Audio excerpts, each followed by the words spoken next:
Hi, I'm Mehdi Boussebaa. I'm professor of international business here at the Adam Smith Business School. My works look at the role of multinational corporations, major multinationals in the globalization process. So, if you like, creating a world in which nations are more interdependent, more integrated, more alike as well in some ways, but also interestingly a world in which nations remain quite unequal, where you have rising inequalities between nations, despite, if you like, the globalization promise.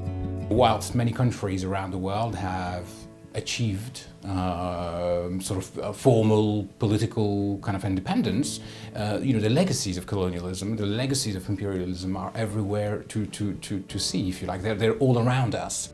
You can think of the British East India Company was critical, if you like, to the rise and expansion of the British Empire for about 400 years. So there's an interesting connection here between empire and multinationals.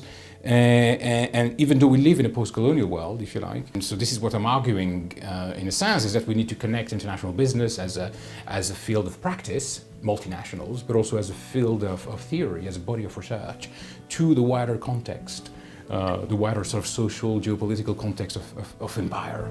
Currently working on a number of projects, and one of them looks at the so-called global professional service firms. And these are very significant firms. They've become very important in the last 50 years or so. So they're a major contributor to economic growth, and of course they have a significant impact on society and the world political economy more generally, on what we would call transnational governance, if you like, on the management of the world. And if you look at the existing literature on them, management research about these firms, it tends to be inward-looking. And what I'm arguing is that we need to kind of look outside of the firm and think about how these firms are located within a wider socio-geopolitical context, and how that kind of context comes to shape their activities, their strategies, their practices, their work around the world. And so the question is, how are we going to address that? What are you doing to try to move the firm, to transform the firm in ways that hopefully makes it an instrument in the service of the good,